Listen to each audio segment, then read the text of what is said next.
ஏசப்பா உம்மை தேடி வந்தேனே, இங்கு எல்லாமே விட்டு விட்டு வந்தேனே. எல்லா கைகளை உயர்த்தி சொல்லுங்க. இயேசுவின் நாமத்தில் புது பலன் உண்டு, உள்ளத்தை எழும்புகள் உயிர் பெறும் இன்று, பலவீனம் சுகவீனம் நீங்கிடும் இன்று. அடி எரியுது, அக்கடி எரிஞ்சுக்கிட்டு இருக்கிறது செடி வேகமாண்டுக்கு. இது என்ன ஒரு அற்புத காட்சின்னு அப்படி கிட்ட போய் பார்க்கும்போது கிட்ட வருகிறதை கர்த்தர் கண்டார். கர்த்தருக்காக நீங்க செய்கிற காரியங்கள் ஒன்றும் மறைஞ்சு போகாது. ஆமா, என்னமோ ஐயாவுக்கு தெரியுதா நமக்கு கொடுக்கிற காணிக்க, நம்ம ஊழியம் செய்யறோமோ தெரியுதா? ஐயாவுக்கு தெரிய வேண்டாம், கர்த்தருக்கு தெரிஞ்சா போதும். கிட்ட வருகிறத கர்த்தர் பார்க்கிறார். ஆண்டவர் கிட்ட எப்பொழுது நீங்க வந்துகிட்டே இருக்கணும், கையை உயர்த்தி.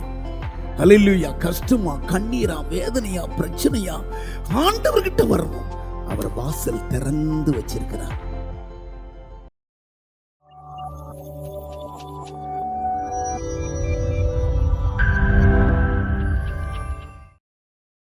ஏசப்பா உம்மை தேடி வந்தேனே, இங்கு எல்லாமே விட்டு விட்டு வந்தேனே.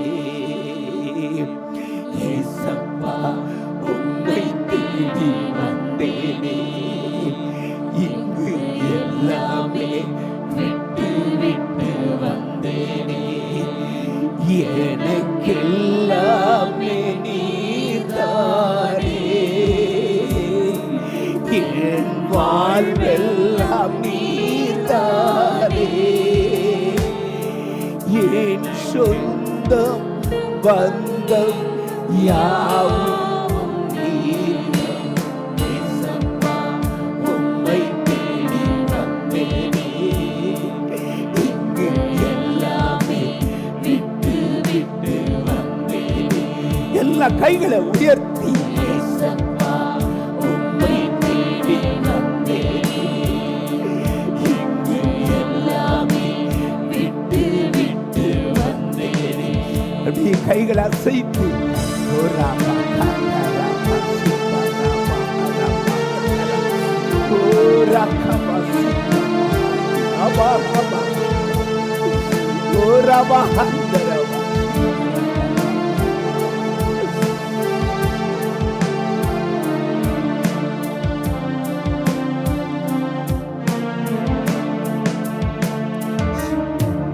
சொந்தம் என்று சொன்னவுடனே உம்மைத்தானே நினைக்கிறேன். உம்மை அறிந்த நாளில் இருந்து உம்மையே அண்டி கிடக்கிறேன். கைகளை உயர்த்தி சொந்தம் என்று சொன்னவுடனே உம்மைத்தானே நினைக்கிறேன். உம்மை அறிந்த நாளில் இருந்து உம்மை கிடக்கிறேன். அன்பு என்றாலே உமதன்பு ஒன்றுதானே, இன்னும் மாறாத அன்பு ஐயா. உயிரே உயிரே, இங்கு நீரின்றி நான் இல்லையே. உம்மை அன்றி யாரை நம்பி நானும் தேடி போக. ஏசப்பா உம்மை தேடி வந்தேனே, இங்கு எல்லாமே விட்டு விட்டு வந்தேனே. எல்லா கைகளை உயர்த்தி சொல்லுங்க.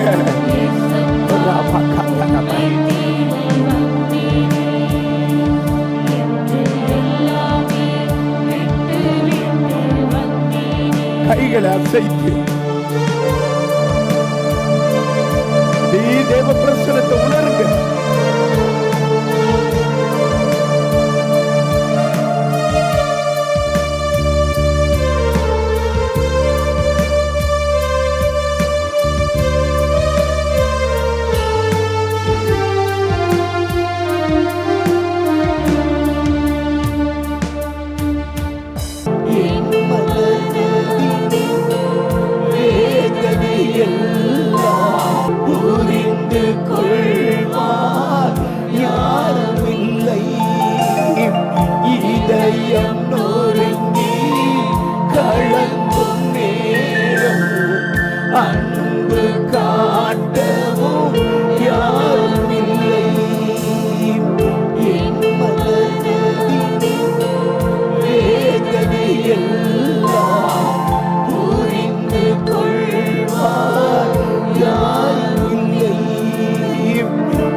கைகளை தட்டி கைகளை தட்டி கைகளை தட்டி. ஓரா பாபா பா சந்தரா மௌனமா கரபா ஊரியா.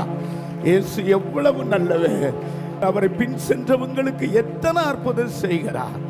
அவர் நமக்காக ஆயத்தம் பண்ண நன்மைகளை நம் கண்கள் கண்டதும் அல்ல, காது கேட்டதும் இல்லை. ஆவியானவர் தக்க நேரத்தில் நம்ம கையில கொடுக்கிறார். கைகளை தட்டி கர்த்தரை மகிமைப்படுத்துவோம். ஹல்லேலூயா ஹல்லேலூயா ஹல்லேலூயா. நல்ல ஒரு துதி பாடலை பாடுவோம். நல்ல ஒரு துதி பாடல். இயேசு நாமம் சொல்ல சொல்ல எங்கும் எதிலும் ஜெயமே ஜெயமே. ஹல்லேலூயா. ஆமா, ஸ்தோத்திரம். ஆண்டவருடைய நாமத்தில் எல்லா இடத்துலையும் ஜெயம் உண்டு. கையை உயர்த்தி ஆமென்னு சொல்லுங்க. பக்கத்தில் பார்த்து சொல்லுங்க. இயேசுவின் நாமம் நீங்க அறிஞ்சிட்டா தோற்று போனதே கிடையாது. ஹல்லேலூயா ஹல்லேலூயா.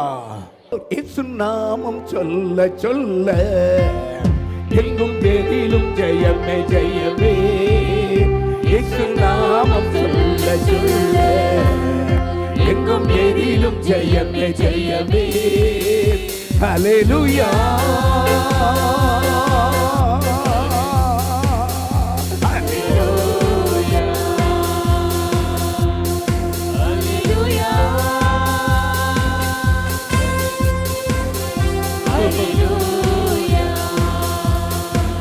இயேசுவின் நாமத்தில் புது பலனுண்டு.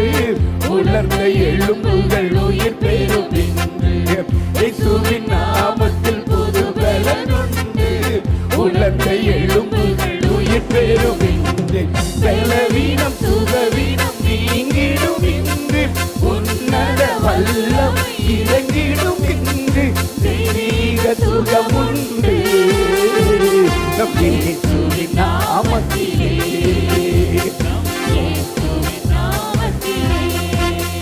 இயேசு நாமம் சொல்ல சொல்ல எங்கும் எதிலும் ஜெயமே ஜெயமே. எல்லாரும் கை தட்டி கொஞ்சம் வேகம். இயேசு நாமம் சொல்ல சொல்ல எங்கும் எதிலும் ஜெயமே ஜெயமே. ஹல்லேலூயா ஹல்லேலூயா ஹல்லேலூயா.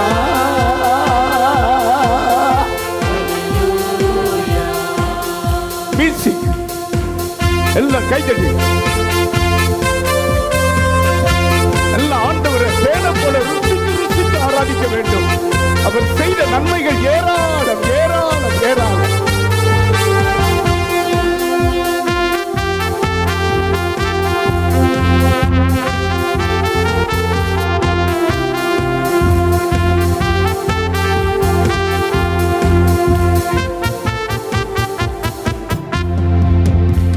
இயேசுவின் பெயர் சொல்ல பேய் நடுங்கும்.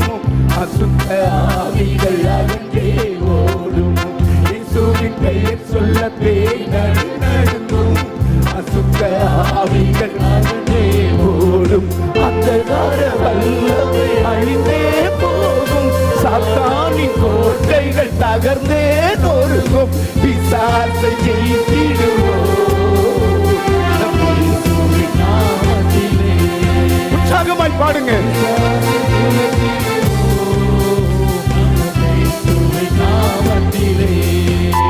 இயேசு நாமம் சொல்ல சொல்ல எங்கும் எதிலும் ஜெயமே ஜெயமே.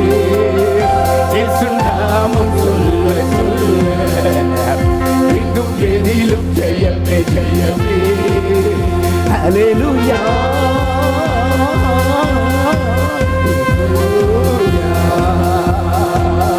ஹல்லேலூயா ஹல்லேலூயா.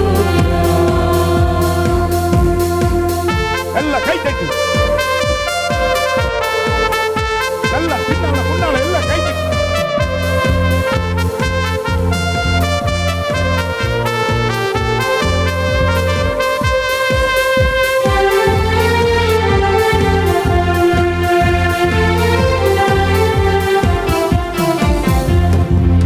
இயேசுவின் நாமத்தில் கேட்பது கிடைக்கும். அற்புதம் அதிசயம் எதுவும் நடக்கும். இயேசுவின் நாமத்தில் கேட்பது கிடைக்கும். அற்புதம் அதிசயம் எதுவும் நடக்கும். இருளும் விலகி வெளிச்சமும் தோன்றும். துக்கம் எல்லாம் சந்தோஷமாகும். வாழ்வை புதிதாகும்.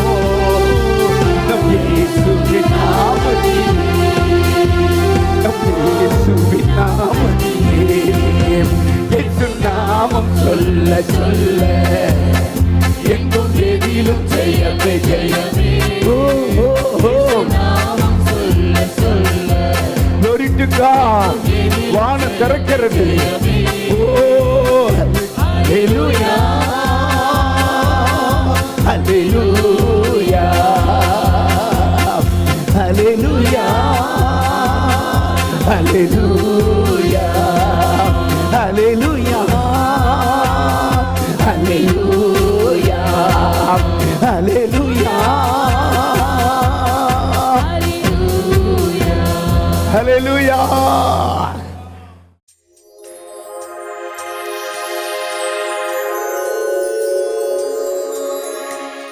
கர்த்தருடைய பரிசுத்த நாமத்துக்கு ஸ்தோத்திரம். எனக்கு காலையிலிருந்தே சுத்தமாக உடம்புக்கு முடியாமல் ரொம்ப டயர்டாகவே இருந்தாங்க. இப்போ ஆராதனையில் ஜெபிக்கும் போது சுத்தமாக நல்லா ஆயிடுச்சு. இப்போ ஆரோக்கியமாக தெரிகிறேன். எனக்கே நல்லா இருக்குது. ஏசப்பாவுக்கே ஸ்தோத்திரம். எங்கள் வீட்லையே பொண்ணு கேட்டு வந்தாங்க. நாங்கள் கட்டி கொடுத்தோம். ஆனால் நாங்கள் கல்யாணம் பண்ணதோடு சரி. ஆனால் வீட்டுக்கே அனுப்பலை. நானும் எங்கெங்கெல்லாம் போய் பார்த்தேன். ஒன்றும் எனக்கு நல்ல ஒரு இதே கிடைக்கல. எங்கள் அக்காவை சர்ச்சுக்கு போனாங்க. அங்கும் போனேன். எனக்கு புள்ள வர்ற மாதிரியே தெரியல. அந்த பிள்ளை நினைக்காதேன்னு எங்கள் அக்காமார்களே சொல்லிட்டாங்க. அப்புறம் நான் அழுது ஆண்டவர்கிட்ட, என்னப்பா எனக்கு ஒரு விடுதலை என்னைக்கு கிடைக்காதா, என் புள்ள வராதா, கேட்டுத்தானே கட்டிட்டு போனாங்க, இப்படி பண்ணுறாங்களே அப்பான்னு வீட்டுக்குள்ளேயே அழுதேன். ஜட்ஜுக்கு போனாலும் சமாதானம் கிடைக்க மாட்டேங்குதுப்பா. நான் செத்துனாலும் போகிறேன். நான் சாகறக்குள்ளே எனக்கு அந்த புள்ள வந்து சேரணும்ப்பா. எனக்கு சாட்சி நான் போய் சொல்லணும் அப்படின்னு சொல்லி அழுதேன். அந்த பிள்ளையே இந்த 2 வருஷமாக வராமல், ஒரு ஃபோன் பண்ணாமல், எங்களை எதையுமே நினைக்காம, வளகாப்புக்கும் கூப்பிடல, குழந்தை பிறந்தும் கூப்பிடல. நாங்கள் 2 பேர் அப்படியே பரதேசிகளாட்டாயிட்டோம். இப்போ ஆண்டவரே எங்களுக்கு நீங்கள் தான்ப்பா கொடுத்தீங்க, உங்கள் வாரத்தில் வந்து தான் கிடச்சிது. எனக்கு இப்படி அகமானப்பட்டு நான் நிற்கிறேன். ஆலயத்துக்கு போனாலும் இப்படி சொல்கிறாங்களாப்பான்னு அழுத. என் புருஷன் அதுக்கு தெரியல. ஆனால் நான் நினச்சி ஆண்டவரை வீட்டுக்குள்ளே அழுதான். ஆனால் பிள்ளையாக வந்தா. 2 வாரம் தான் இங்கே வந்தேன். 3ஆவது வாரத்தில் பிள்ளை வந்துட்டான். ஆண்டவருக்கு ஸ்தோத்திரம். இந்த சிறி சாட்சியாக என்னத்துக்கு ஆண்டவர் கோடான கோடி நன்றி செலுத்துகிறேன். எங்கள் மருமகளுக்கு 3 மாதத்துலேயே பயங்கர காய்ச்சல் வந்து, அப்புறம் வந்து 5 கோடி கீழே இருக்குதுன்னு சொல்லிட்டாங்க. அப்புறம் நாங்கள் பாஸ்டரை கூப்பிட்டு ஜெபம் பண்ணினா ஆண்டவர் வந்து நல்ல சுகப்பிரசவம் கொடுத்து நல்ல ஒரு பையனை கொடுத்துருக்குறாரு. ஆண்டவர் கோடான கோடி ஸ்தோத்திரம். இன்றைக்கி 10-12 நாள் ஆச்சு. ஆண்டவர் கோடான கோடி நன்றி.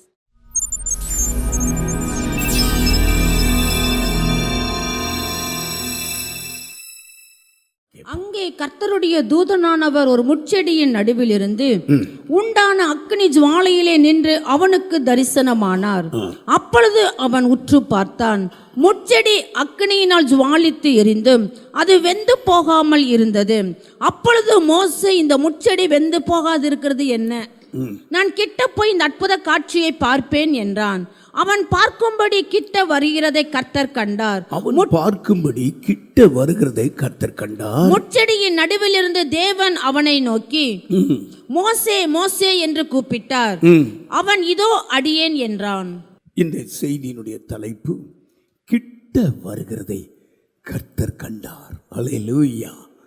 அருமையானவர்களே, நீங்க ஆண்டவர் கிட்ட வரும்போதெல்லாம், ஆராதிக்க வரும்போதெல்லாம், சபைக்கு வரும்போதெல்லாம் உங்களுடைய ஆர்வத்தை, உங்களுடைய வாஞ்சையை எப்பொழுதும் கர்த்தர் பார்த்துக்கிட்டே இருக்கிறார்.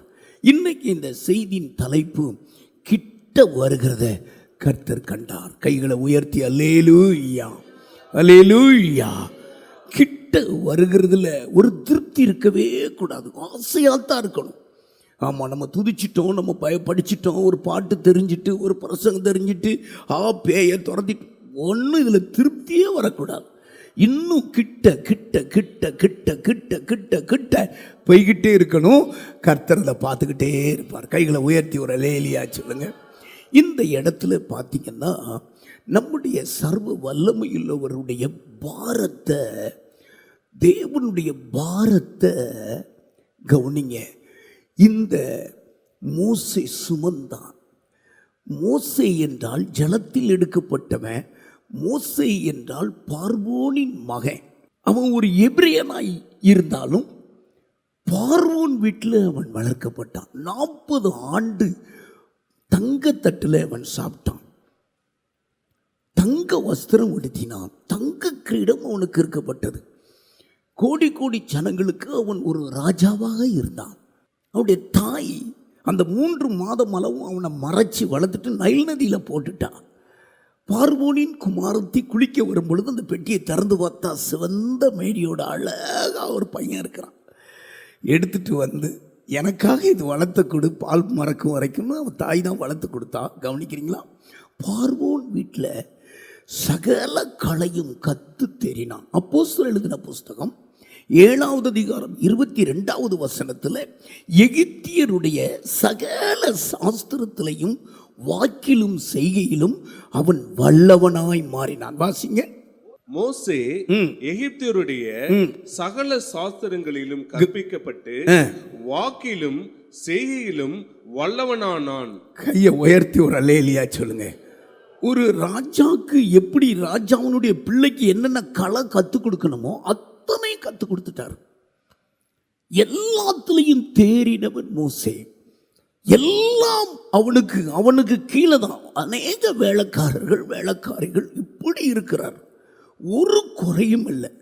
ஆனாலும் ஒரு நாள் அப்படி உப்பரியிலிருந்து அப்படி பார்க்கிறார், ஒரு எபிரியனை ஒரு எகிப்தன் அடிக்கிறான். அடிக்கும்போது இவருக்கு அடி வாங்கின மாதிரி எப்படி பாருங்க, தேவனுடைய பாரத்தை இந்த மோசே இது என்னுடைய பாரமாய் அவர் கருதினார். கொண்டுட்டு போறாங்க அப்படி நினைக்கல பாருங்க. ரொம்ப அற்புதமாய் இந்த பகுதியை படிச்சுட்டு ஆச்சரியப்பட்டேன். 2வது அதிகாரம் 11 நீங்க வாசிங்க. மோசே பெரியவனான காலத்தில் அவன் தன் சகோதரரிடத்தில் போய் அவர்கள் சுமைக்கிறதை பார்த்து தன் சகோதரராகிய எபிரேயரில் ஒருவனை ஒரு எகிப்தியன் அடிக்கிறதை கண்டு, இங்க பாருங்க, தன்னுடைய சகோதரர்கள் வேதனைப்படுறாங்க. வேதனைப்பட்டு மாத்திரமல்ல, ஒரு எகிப்தியன் அடிக்கிறான் எபிரேயனை. இவர் அசால்ட்டா இருக்கலாம், இவருக்கு பாரத்தை பாருங்க. என் ஜனங்கள் வேதனைப்படுறாங்களே, என் ஜனங்கள் சுமை சுமக்கிறாங்களே, அப்படி சுமந்துக்கிட்டு இருந்தாலும் அதில் அடியும் வாங்குறாங்களே. கவனிக்கிறீங்களா? இது நீங்க பாருங்க, ரொம்ப ஆச்சரியமா இருக்கும். இன்னொரு வசனத்தை வாசிங்க. சில காலம் சென்ற பின் எகிப்தின் ராஜா மரித்தார். இஸ்ரவேல் புத்திரர் அடிமைத்தனத்தினால் தவித்து முறையிட்டுக் கொண்டிருந்தார்கள். அவர்கள் அடிமைத்தனத்திலிருந்து முறையிடும் சத்தம் தேவ சந்நிதியில் எட்டினது. தேவன் அவர்கள் பெருமூச்சை கேட்டு தாம் ஆபிரகாமோடும் ஈசாக்கோடும் யாக்கோப்போடும் செய்த உடன்படிக்கையை நினைவு கூர்ந்தார். இந்த வசனத்தை பாருங்க, அவருடைய பெருமூச்சு அவர் கேட்டார். நீங்க 3வது அதிகாரம் 7வது வசனத்தை பார்த்தீங்கன்னா, என் ஜனங்கள் உபத்திரவத்தை நான் பார்க்கவே பார்த்து, என் ஜனத்தின் உபத்திரவத்தை நான் பார்க்கவே பார்த்து, ஆலோட்டிகளின் நிமித்தம் அவர்கள் இடுகிற கூக்குரலை கேட்டேன். பாருங்க, இது தேவனுடைய பாரம். ஐயோ, என் ஜனங்கள் இப்படி கொடுமைப்படுத்துறாங்களே, இப்படி என் ஜனங்கள் வேதனைப்படுறாங்களே, இவங்களை விடுவிக்க யார் உண்டுன்னு அவர் பாரப்படும் போது அதே பாரத்தோடு மோசே காணப்படுகிறார். கையை உயர்த்தி ஒரு அல்லேலியா சொல்லுங்க. மறுபடியும் ஒரு அல்லேலியா சொல்லுங்க. பாரம் வேணும் அருமையானவர்களே, பாரம் வேணும். எங்கேயோ நடக்கு, எவனும் எப்படியும் போகிறான் இல்லை, நமக்கு நம்முடைய இருதயத்தில் ஆத்தும பாரம் வேணும். ஒருவன் கஷ்டப்பட்டா அழணும், ஒருவன் வியாதியை கண்டா அழணும். ஆமாம், பாரம் வேணும். இந்த பாரம் தேவனுக்கு இருந்தது, அதே பாரம் மோசைக்கு இருந்தது. பாருங்க, இந்த மோசைக்கு இருந்த பாரத்தை கர்த்தர் அப்படி கண்டார். ஆடா, சுமக்கிறத போட்டு அடிக்கிறான்களே அப்படின்னு சொல்லி ஒரு அடி அடித்தார், அவன் செத்து போனான். உடனே அவர் வந்து புதைச்சிட்டார். கவனிக்கிறீங்களா? இது பார்வோனுக்கு தெரிஞ்சுதான் அவர் மீதியான் தேசத்துக்கு ஓடி போனார். அந்த பாரம் ஓடி போய் ஒரு துறவண்டையில் நிற்கிறாரு. அங்கு மேய்ப்பர்கள் ரகுவேலுடைய குமாரத்தி 7 குமாரத்தி ஆடு மேய்ச்சிக்கிட்டு இருக்காங்க. அங்கே அந்த துறவில் உட்காந்துக்கிட்டு இருக்கிற பொழுது இன்னொரு மேய்ப்பர் ஆடுகளுக்கு தண்ணி கொடுக்க மாட்டேக்கான். உடனே இவர் அவங்களோடு கூட வாக்குவாதம் பண்ணி ஆடுகளுக்கு தண்ணி கொடுத்துட்டார். கையை உயர்த்தி ஒவ்வொரு அசைவையும் கர்த்தர் பார்க்குறார். எங்கேயோ நடக்குது, பொம்பளை பிள்ளைகள்கிட்ட ஒரு மேய்ப்பன் மோதிக்கிட்டு இருக்கிறான். இவங்க ஆட்டுக்கு தண்ணி ஊற்றணும், தண்ணி குடிக்கிறதுக்கு அவன் விடமாட்டுக்கான். இதையும் அவர் பார்த்து உடனே தான் ரொம்ப ஆச்சரியமா இருக்கும். மோசையினுடைய ஒவ்வொரு உணர்வும் தியாகமான உணர்வு, பாரம் நிறைந்த உணர்வு, உதவி செய்கிற உணர்வு. ஆகையினால தான் இந்த மோசையை கத்த தெரிந்து கொண்டார். கைகளை உயர்த்தி எல்லாரும் ஒரு அல்லேலியா சொல்லுங்க. ரொம்ப ஆச்சரியமா இருக்கும். அப்படியே ஆடு மேய்ச்சிக்கிட்டே இருக்கிறாரு, ஒரு முட்செடி எரிகிறது. கவனிக்கிறீங்களா? அது எரிஞ்சு போக மாட்டுக்கு. அது என்னடா முட்செடி எரிஞ்சுக்கிட்டு இருக்கிறது, தீ எரியுது, ஆனா முட்செடி முட்செடியா இருக்கிறது. ஒரு மனுஷன் பாரம் உள்ளவனை கர்த்தர் தெரிந்து கொள்றதற்கு அதிசயத்தை காட்டி கொண்டிருக்கிறார். கையை உயர்த்தி எல்லாரும் ஒரு அல்லேலியா சொல்லுங்க. அல்லேலூயா. அவனை தன் பக்கமாய் உபயோகப்படுத்த, எடுத்து பயன்படுத்த ஒரு அடையாளத்தை காட்டுறார். ஆமா, கவனிக்கிறீங்களா? இந்த மோசே அரண்மனையில் இருந்தவர். அவருக்கு இந்த பாரம் இருக்கணும், எவனா அடிச்சுட்டு போறான், எவனும் பண்ணிட்டு போறான்னு தெரியல. அப்படி அவர் நினைக்கல. இயேசு கிறிஸ்துவை நான் ஒப்பிடுறேன். இயேசு கிறிஸ்துவை நீங்க பார்த்தீங்கன்னா பரலோகத்தை அவர் கொள்ளையாடின பொருளா எண்ணாதபடி மனுபுத்திர பார்த்தார். நமக்கு விடுதலை வேணுமே, நம்ம பாவம் மன்னிக்கப்படணுமே, நாம் நரகத்துக்கு போகக்கூடாதே, ஒரு சத்துரு தன்னுடைய வலையை விரித்து ஜனங்களை தன் கைக்குள்ள வைத்திருக்கிறானே. ஆண்டவர் இறங்கினார். ஹல்லேலூயா. தன்னை தாழ்த்தினார். மோசையும் இயேசுவையும் ஒப்பிட்டே பிரசங்கம் பண்ண போற. கைகளை தட்டி கர்த்தரை மகிமைப்படுத்துங்க. மறுபடியும் கைகளை உயர்த்தி ஒரு அல்லேலூயா சொல்லுங்க. பிலிப்பியர் எழுதின புஸ்தகம் 2வது அதிகாரம் 6வது வசனத்திலே வாசிக்க. அவர் தேவனுடைய ரூபமாயிருந்து, அவர் மாளிகையில இருந்தார், தேவனுடைய ரூபமாயிருந்தார். தேவனுக்கு சமமாய் இருப்பதை கொள்ளையாடின பொருளாக எண்ணாமல், தேவனுக்கு சமமாய் இருப்பதை எவன் அழிச்சிட்டு போறான், எவனும் பாதாளத்துக்கு போறான் அப்படி எண்ணாதபடி தம்மை தாமே வெறுமையாக்கி, அடிமையின் ரூபம் எடுத்து.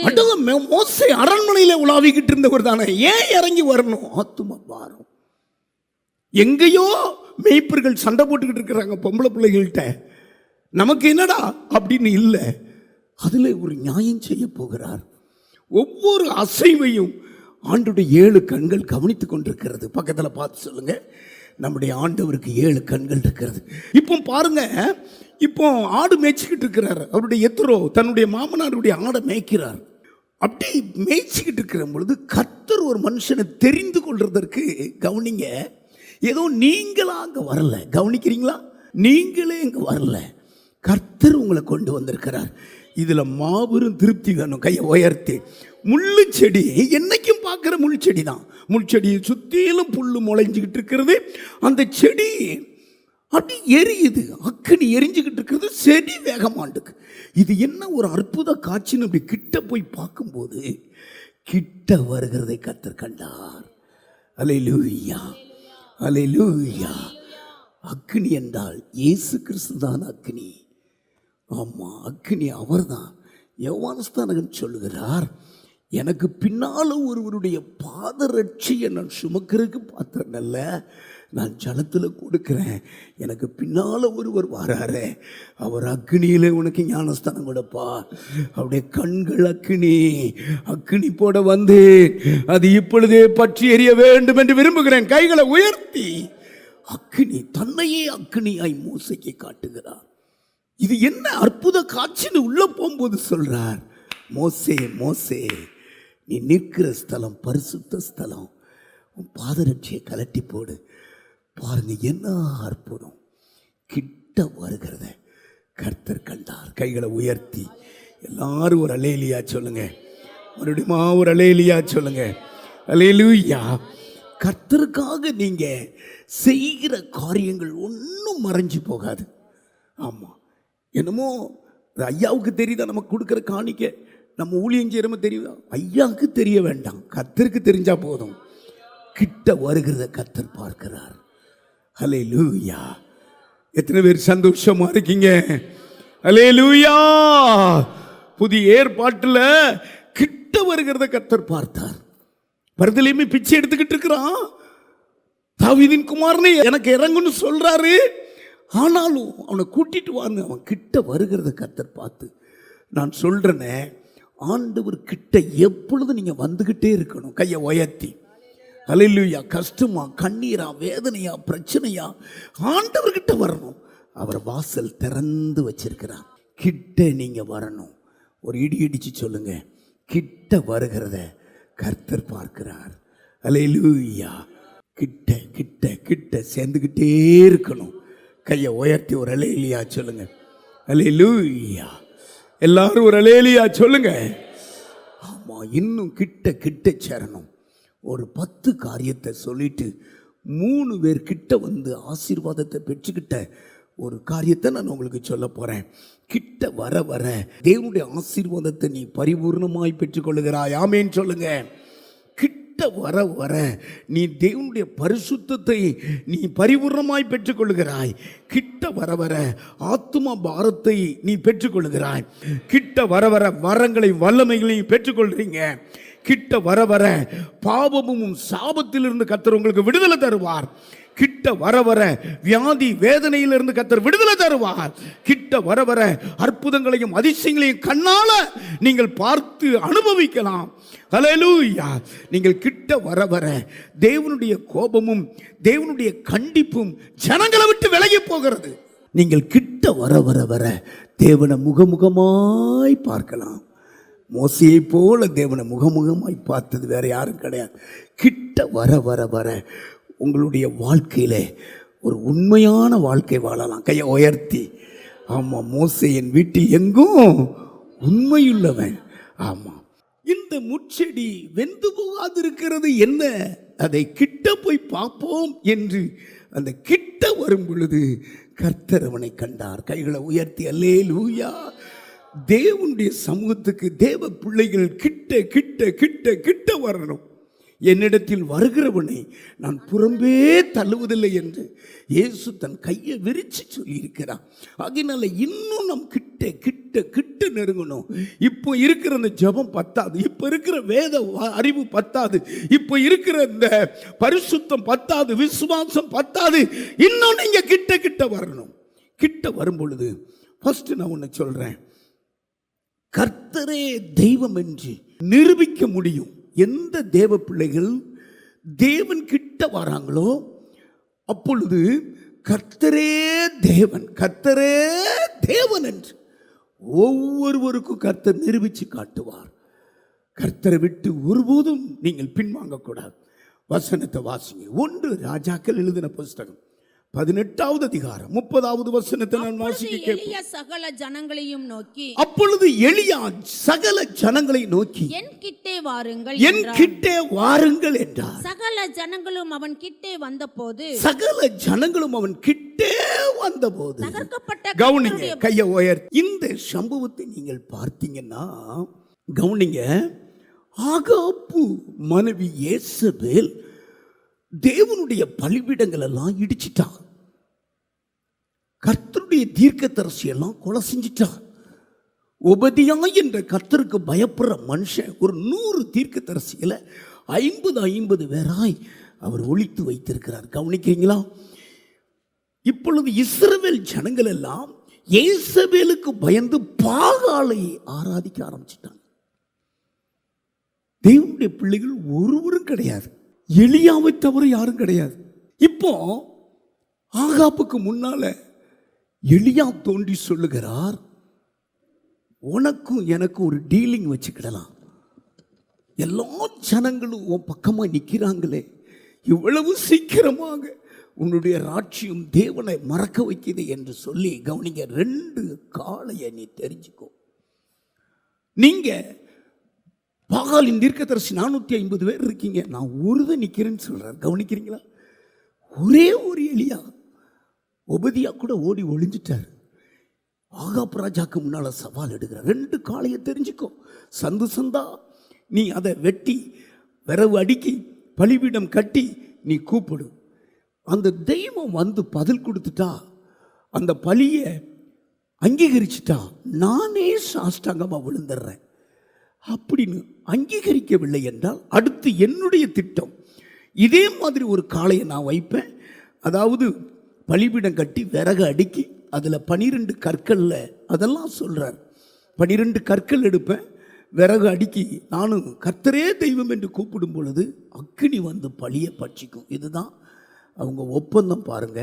இதே மாதிரி ஆகாப்பு ரொம்ப கொண்டாட்டமாக நாங்கள் 450 பேர் இருக்கிறோன்னு சொல்லி கவனிங்க, அங்கே காலையில் இருந்து சொல்லுங்க சாயங்காலம் வரைக்கும் கூப்பிட்டு பார்க்குறாங்க, ஆடி பார்க்குறாங்க, அழுது பார்க்குறாங்க, குதிச்சு பார்க்குறாங்க, ரத்தத்தை கீறி விட்டு பார்க்குறாங்க. ஒரு சத்தமும் கேட்கல. கவனிக்கிறீங்களா? ஒரு சத்தமும். அவங்க டைம் முடிஞ்சிட்டு. இப்போ எலியா சொல்கிறாரு, நான் இப்போ சொல்கிறேன் பாருங்க அப்படின்னு சொல்லி சகல ஜனங்களே கிட்ட வாங்க அப்படின்னு சொல்லி 38-39 படிமா. அப்பொழுது கர்த்தரிடத்திலிருந்து அக்கினி இறங்கி இவர் சொல்றாரு, என் கிட்ட வாங்கன்னு சொல்லிட்டு கர்த்தாவே என்னை கேட்டருளும் என்னை கேட்டருளும் என்று ஒரே ஒரு சத்தம் தான் கொடுத்தாரு. வானம் திறந்து அக்கினி மூண்டது. நான் தான் சொல்றேனே, அக்னி என்பது இயேசு கிறிஸ்து. கைகளை உயர்த்தி, இயேசு பழைய ஏற்பாட்டில் எப்படியெல்லாம் கிரியை செய்கிறார் பாருங்க. ஒரே ஒரு சத்தம், என் கிட்ட வாங்கன்னு சொல்லிட்டு கர்த்தரே தெய்வம். வாசிமா. அப்பொழுது கர்த்தரிடத்திலிருந்து அக்கினி இறங்கி அந்த சர்வாங்க தகன பலியும் விறகுகளையும் கற்களையும் மண்ணையும் பட்சித்து வாய்க்காலில் இருந்த தண்ணீரையும் நக்கி போட்டது. ஜனங்கள் எல்லாரும் இதை கண்டபோது முகங்குப்புற விழுந்து கர்த்தரே தெய்வம் கர்த்தரே தெய்வம் என்றார்கள். கர்த்தரே தெய்வம். கவனிங்க, 2 நினைவாய் நடந்த ஜனங்கள். எலியாவை பார்க்கும்போது நாங்கள்லாம் இஸ்ரவேல் தான், கர்த்தரை தான் துதிக்கிறோம். அடுத்து ஏசபேலை பார்க்கும்போது, ஆகாப்பை பார்க்கும்போது நாங்கள் உங்களை தான் கூப்பிடுறோம் அப்படின்னு. அவர் அதான் சொல்றாரு, ஏன் 2 நினைவாய் குந்தி குந்தி நடப்பானே. கர்த்தர் தெய்வம் என்றால் பாகால் தெய்வம் என்றால். இப்போ ஒரே சத்தம் தான் பாருங்க. இந்த அக்கினி மூண்டதை பார்த்த உடனே கர்த்தரே தெய்வம். ஒரே நிமிஷத்துல அத்தனை பேர் ரட்சிக்கப்பட்டுட்டாங்க. என்ன அமைதியா இருக்கீங்க? அல்லேலூயா. ஒரே ஒரு சத்தம், என் கிட்ட வாங்கன்னு சொல்லி ஆண்டவரை அவர் முக்கியப்படுத்தினார். ஆம், ஆண்டவர் சொல்றாரு, என்னை கேட்டறலும் என்னை கேட்டறலும் என்று ஒரு ஜெபந்தான் பண்ணாரு.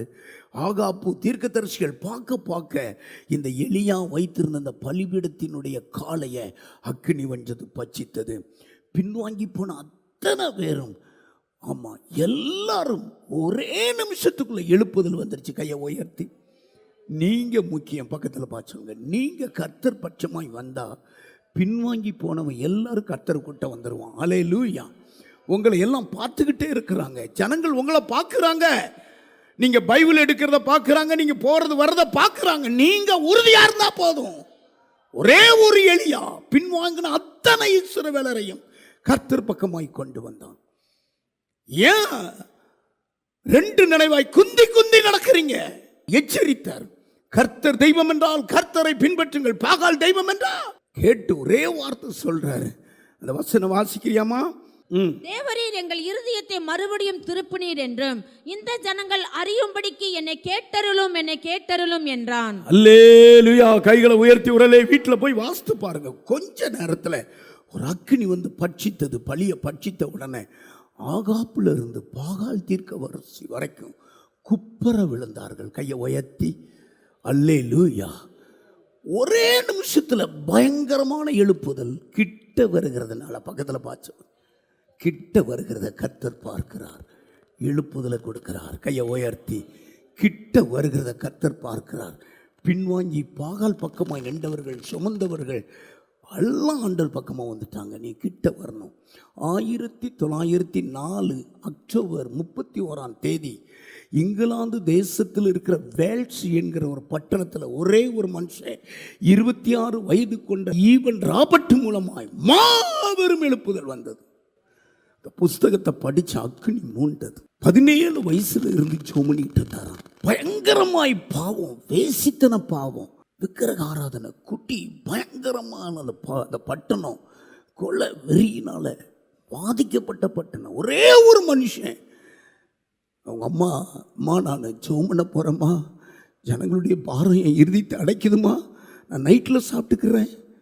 நைட்டில் சாப்பாட்டை எடுக்கிறதில்ல, காலையில் சாப்பாடு எடுக்கிறதில்ல, அடுத்த நாள் சாப்பாட்டு என்னடா சாப்பாடு அப்படியே இருக்குது, எடுக்கவே மாட்டுக்க. உள்ள ஒரு பெரிய பாரம்.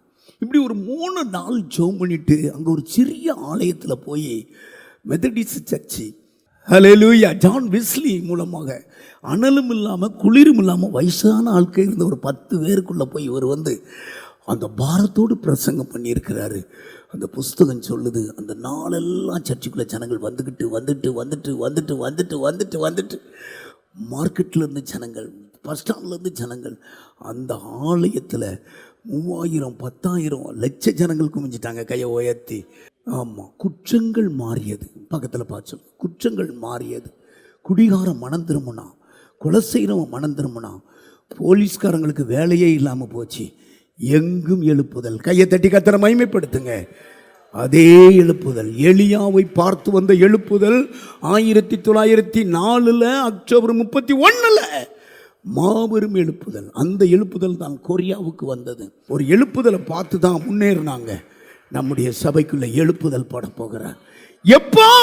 கிட்டவா கிட்ட வருகிறத கர்த்தர் பார்த்து, ஆத்தும பாரத்தோடு இருந்த அந்த மோசே அவனை விடவே இல்லை.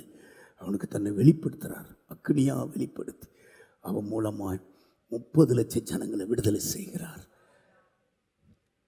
ஈவன் ராபர்ட் மூலமாய் வேல்ஸ் தேசம் முழுவதும் ரட்சிக்கப்பட்டது.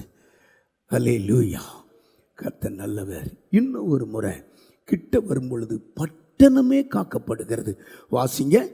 அதாவது 2 சாமுவேல் எழுதின புஸ்தகம் 20ஆம் அதிகாரம் 15-16 இந்த வசனத்தை வாசிக்க கேட்போம். அவர்கள் போய் பெத்மாக்காவாகிய ஆபேலிலே அவனை முற்றுகை போட்டு பட்டணத்துக்கு எதிராக தொற்று வரைக்கும் கொத்தளம் போட்டார்கள். யோவாவோடே இருக்கிற ஜனங்கள் எல்லாரும், யோவாப்போடே இருக்கிற ஜனங்கள் எல்லாரும் அலங்கத்தை விலப்பண்ணும்படி அழிக்க எத்தனம் பண்ணினார்கள். கவனிங்க, இதை நான் உங்களுக்கு சொல்லிடுறேன். இங்கு பிக்ரியின் குமாரனாகிய ஷேபான்னு ஒரு பொல்லாத மனுஷன் தாவீதை அழிக்கிறதற்கு கை தேடினான். கவனிக்கிறீங்களா? இந்த யோவா தாவீதினுடைய யுத்த வீரன். இப்போ இந்த பிக்ரியின் குமாரனாகிய ஷேபா எருசலேம் பட்டணத்துக்குள்ள ஒளிஞ்சிட்டான். இந்த பொல்லாதவன். கவனிக்கிறீங்களா? தாவீதையே அழிக்கணும், தாவீதினுடைய வம்சம் இல்லாமல் ஆக்கணும்னு சவுலுக்கு பின்னால் இவன் வந்தவன். கவனிங்க, நல்லா கவனிங்க. பிக்ரியின் குமாரனாகிய ஷேபான்னு இவனை குறித்து, இவன் இந்த பட்டணத்துக்குள்ள போன உடனே யுத்த வீரன் யோவாப்புக்கு தெரிஞ்சது, இவன் எருசலேமுக்குள்ள ஓடி இருக்கான். எருசலேமை அழிச்சிடணும், இந்த பட்டணத்தை அழிச்சிட்டான் அவனை அழிஞ்சிருவான் அப்படின்னு ஆட்களை கூட்டிட்டு பட்டணம் எருசலேமை அழிக்க போகிறார். அங்கு புத்தியுள்ள ஸ்திரீ ஒருத்தி. 16வது வசனத்தை வாசிங்க. அடுத்த வசனம். அப்பொழுது புத்தியுள்ள ஒரு ஸ்திரீ பட்டணத்திலிருந்து சத்தமிட்டு, ஒரு புத்தியுள்ள ஸ்திரீ பட்டணத்திலிருந்து சத்தமிட்டு, கேளுங்கள், நான் யோவாப்போடே பேச வேண்டும், அவரை இங்கே கிட்டே வர சொல்லுங்கள், அவனை என் கிட்ட வர சொல்லுங்க. பாருங்க, அந்த பட்டணத்துல எருசலேம்ல ஒரு புத்தியுள்ள ஸ்திரீ. ஆகா, பட்டணம் அழிக்க போட போகிறது. பட்டணம் என்ன, ஏன் அழிக்க வந்திருக்கீங்க? அவர் சொல்றாரு, பிக்ரியின் குமாரனாகிய ஷேபா அந்த உங்க பட்டணத்துக்குள்ள ஒளிஞ்சிருக்கான். அவன் என் தாவீதை கொல்லும்படி கையை உயர்த்தினவன். அவனால் அந்த பட்டணத்தை சுட்டரிக்க போறோம். அவ சொல்றான். 20வது 21வது வசனம் வாசிங்க. யோவாப்பு பிரதியுத்தரமாக விழுங்க வேண்டும், அழிக்க வேண்டும் என்கிற ஆசை எனக்கு வெகு தூரமாய் இருப்பதாக. காரியம் அப்படி அல்ல. பிக்ரியின் குமாரனாகிய ஷேபா என பேருள்ள எப்ராயிம் பர்வதத்தான் இருக்கிற ஒரு மனுஷன் ராஜாவாகிய தாவீதுக்கு விரோதமாய் தன் கையை ஓங்கினான். அவனை மாத்திரம் ஒப்புக் கொடுங்க. அப்பொழுது பட்டணத்தை விட்டு போவேன்.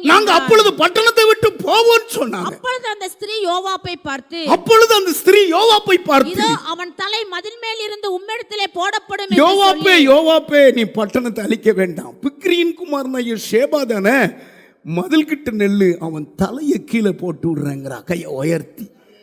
அந்த தலையை பார்த்த உடனே சத்துரு செத்துட்டான்னு பட்டணம் அழிக்காம போகிறது. கைகளை தட்டுங்க பார்ப்போம். கைகளை தலைக்கு மேலே. நீங்க நெருங்க பட்டணத்தையே நீங்க காத்துக்கொள்றீங்க. நீங்க நெருங்க பட்டணத்தையே காத்துக்கொள்றீங்க. கர்த்தர் கிட்ட வர புத்தியுள்ள ஸ்திரீ சொல்றா, யோவாப்பை பார்த்து சொல்றா, யோவா என் கிட்ட வாங்க, என்ன ரகசியம், ஏன் எங்க பட்டணத்தை அழிக்க போறீங்க? அவங்க பிக்ரியின் குமாரனாகிய ஷேபா அந்த நாட்டுக்குள்ள ஒளிஞ்சிட்டான். அதனால அவனால அந்த பட்டணத்தை எருசலேம் அழிக்க போறோம். அழிக்க வேண்டாம், அவர் சொல்றாரு, நாங்கள் அழிக்க வேணும் வெட்டணும்னு இல்லை, ஒரே ஒரு மனுஷன் அந்த பட்டணத்துக்குள்ள ஒளிஞ்சிருக்கான். அந்த புத்தியில் ஸ்திரீ சொல்கிறான், மதில் கிட்ட நெல், அவன் தலையை உனக்கு போடுறேன். அதுதான் பிசாசினுடைய தலை. பக்கத்தில் பார்த்து சொல்லுங்க, பிசாசினுடைய தலை. ஸ்திரீயின் வித்து ஆகிய இயேசு பிசாசின் தலையை அழிச்சார். நீங்க ஆதியாகமம் புஸ்தகம் 3:15 வாஸ்தா, ஓ இயேசு பிசாசின் தலையை நசுக்கி இருக்கிறார். பிசாசின் தலையை ஆண்டவர் சூறையாடி இருக்கிறார். இயேசு கிறிஸ்து. உனக்கும் ஸ்திரீக்கும் உன் வித்துக்கும் அவள் வித்துக்கும் பகை உண்டாக்குவேன், அவர் உன் தலையை நசுக்குவார். பக்கத்துல பார்த்து சொல்லுங்க, பக்கத்துல பார்த்து சொல்லுங்க. இயேசு கிறிஸ்து சிலுவையிலே பிசாசின் தலையை நசுக்கிட்டார். வாக்குத்தத்தம் சிலுவையில் நிறைவேறியது. வாழை நசுக்கத்தான் உங்களுக்கு கொடுத்திருக்கிறார். என் நாமத்தினால பிசாசுகளை துரத்துவேன்ட்டார். ஆமீன் சொல்லுங்க. இயேசு கிறிஸ்து உலகத்தில் சுண்டு வரல பிசாசை துரத்தினார். கர்த்தருடைய பிள்ளை ஆண்டவர் நாமத்தில் பிசாசை துரத்துவீங்க. கையை உயர்த்தி கிட்ட வர வர சத்துருவின் தலை உன் காலு கீழே விழுகிறது. வாய்ட்டு சொல்லுங்க, கிட்ட வர வர மதில் வழியாய் ஒரு தலை விழுது. அது சத்துருவின் தலை. அது தேவனுக்கு விரோதமாய், அதாவது தாவீதுக்கு விரோதமாய் நின்ற தலை. அதாவது பெரிய பெரிய பிசாசு பிடிச்சவன், மந்திரவாதி, எலிபாசு, சிமியோன், மந்திரவாதிகள்லாம் ஒரு நிமிஷத்தில் ரட்சிக்கப்பட்டிருக்கிறாங்க. பேதுரு மூலமாக 8வது அதிகாரத்தில் பெரிய மாய வித்துக்காரன், 16வது அதிகாரத்தில் 13வது அதிகாரத்தில் எலிமாசுன்ற அந்த ஊரைய பட்டணத்தையே கலக்கிட்டு இருந்த ஒரு பொல்லாத மனுஷன். ஆமாம், 16வது அதிகாரத்தில் அப்போஸ்தலர் குறி சொல்லுகிற ஆவி உடையது. அதனால எஜமானுக்கு ரொம்ப ஆதாயம். இதெல்லாம் பேதுரு பார்வையிலேயே பிசாசு ஓடிச்சு. பக்கத்தில் பார்த்து சொல்லுங்க, பேதுரு பார்வையில், பவுல் பார்வையில் பிசாசு ஓடிச்சு. பக்கத்தில் பார்த்து சொல்லுங்க. நீங்கள் சொல்லுங்க, நீங்கள் கிட்ட வந்து தேவ பிரசன்னத்தை அறிஞ்சிட்டீங்கன்னா நீங்கள் பிசாசை துரத்துவீங்க. என்ன கை தட்டுங்க பாப்போம். அல்லேலூயா, அல்லேலூயா. ஆமா, நீங்க கிட்ட வாங்க, ஆண்டவர் கிட்ட வாங்க. அவருடைய பிரசன்னம் உங்கள் மேல அப்படியே இறங்கும். அவருடைய வல்லமை உங்க மேல இறங்கும். அவருடைய வஸ்திரத்தங்கள் உங்க மேல இறங்கும். கிட்ட வர வர பிசாசின் தலை வெட்டப்படும், பட்டணம் காக்கப்படும். பட்டணம் காக்கப்படும். அல்லேலூயா. கிட்ட வரும் பொழுது ஆசீர்வாதத்தினால உன் பாத்திரத்தை நிரப்புவார்.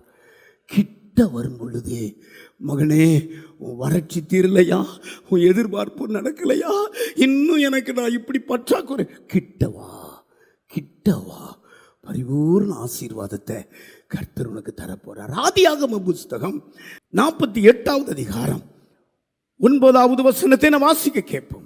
யோசேப்பு தன் தகப்பனை நோக்கி, யோசேப்பு தன் தகப்பனை நோக்கி, இவர்கள் இவ்விடத்தில் தேவன் எனக்கு அருளின குமாரர் என்றார். இவர்கள் என்னிடத்தில் தேவன் அருளிய குமாரர்கள் என்றார். அப்பொழுது அவன், நான் அவர்களை ஆசீர்வதிக்கும்படி அவர்களை என் கிட்ட கொண்டு வா என்றான். எல்லாம் கையை உயர்த்திங்க. இந்த சம்பவத்தை நான் உங்களுக்கு சொல்றேன், கவனிங்க. யோசேப்பு செத்துட்டான்னு கண்ட அவரு இப்ப யோசேப்பு உயிரோடு இருக்கிறார். யோசேப்பின் பிள்ளைகளையும் பார்க்க அருள் புரிந்தாரே. நீங்க கீழே வாஸ்தனா யாக்கோபு அசந்துட்டார். யாக்கோபு அப்படியே பிரமிச்சிட்டார். ஆகா, இஸ்ரவேலின் தேவன் என் மகன் யோசேப்பு செத்துட்டான்ல கண்டோம். யோசேப்பு எகிப்துல அதிகாரியாக இருக்கிறது மாத்திரமல்ல, அவனுடைய பிள்ளைகளையும் நான் பார்க்கிறேனே.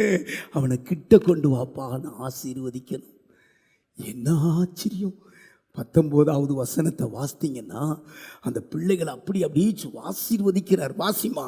அவன் தகப்பனோ தடுத்து, அது எனக்கு தெரியும், என் மகனே எனக்கு தெரியும், இவனும் ஒரு ஜனக்கூட்டம் ஆவான். பாருங்க, எங்க கையை மாத்தி அப்படி எப்ராஹிம் மனாசே மேல அப்படி கையை மாத்தி வைக்கிறார். அப்படி சொல்லப்பா, இவன் மூத்தவன் வேலைவன். அவர் சொல்றாரு, எனக்கு தெரியாது, எனக்கு தெரியும், மனாசையும் ஒரு ஜாதி ஆவான், எப்ராஹிம் சாதியாகி பெருகுவாங்கிறார். 19வது வசனத்தை எல்லாரும் படிங்க.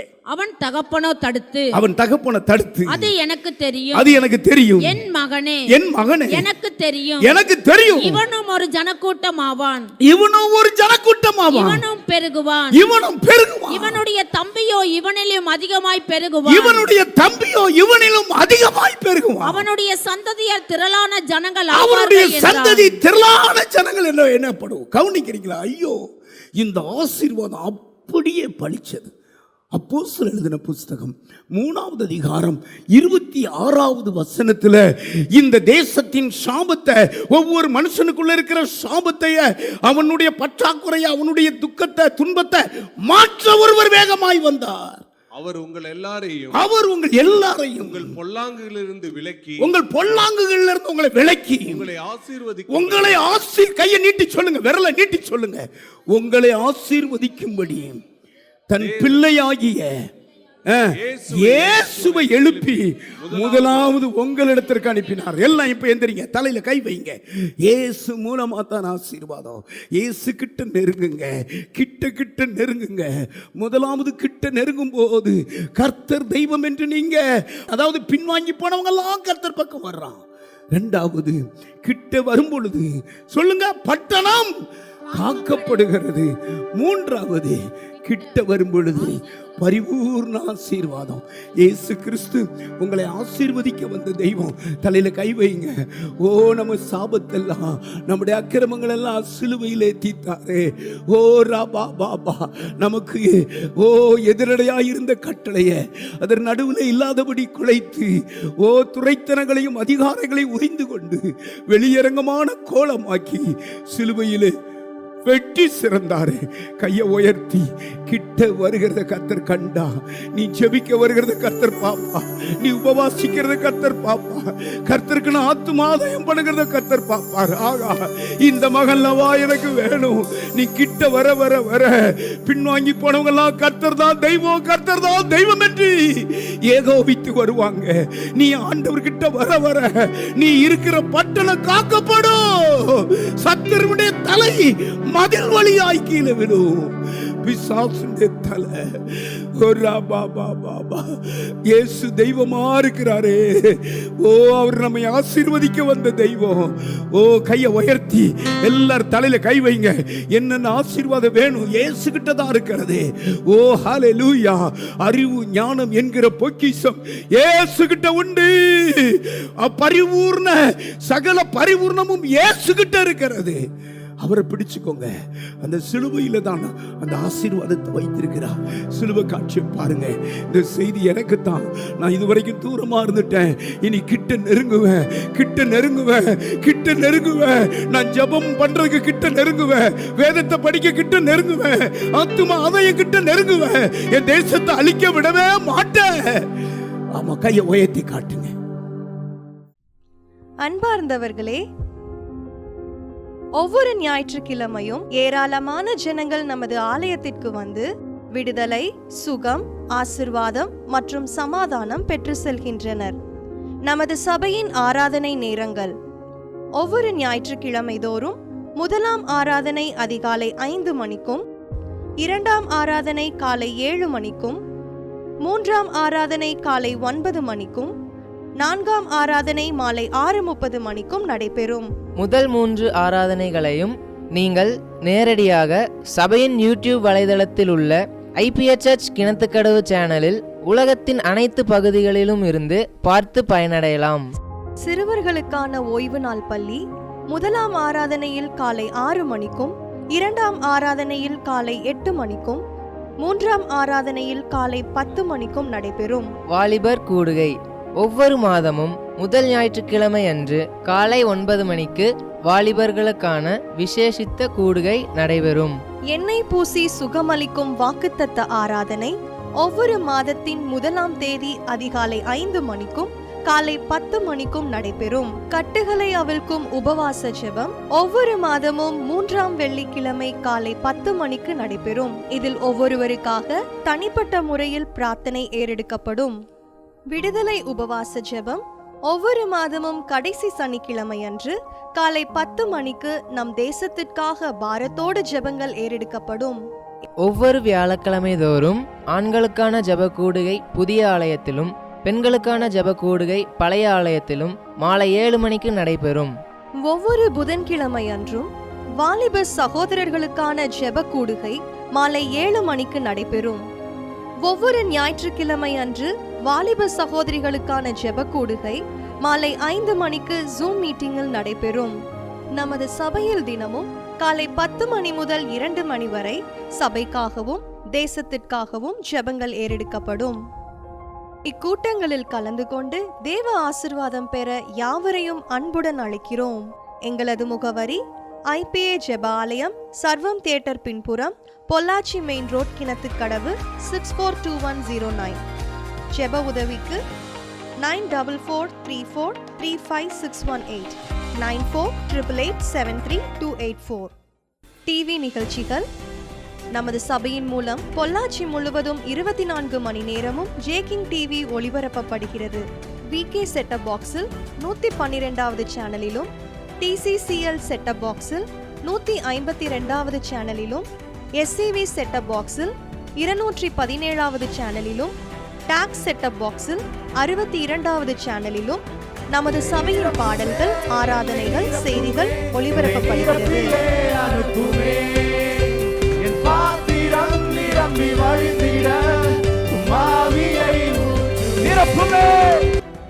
தமிழ்நாடு முழுவதும் பைபிள் டிவியில் தினமும் மாலை 6:30 மணிக்கும், பெனியல் டிவியில் தினமும் காலை 7:30 மணிக்கும் நமது சபையின் நிகழ்ச்சிகள் ஒளிபரப்பப்படுகிறது. இந்த டிவி ஊழியங்களின் மூலம் ஆயிரக்கணக்கான ஜனங்கள் ஆசிர்வதிக்கப்பட ஜெபித்துக் கொள்ளுங்கள்.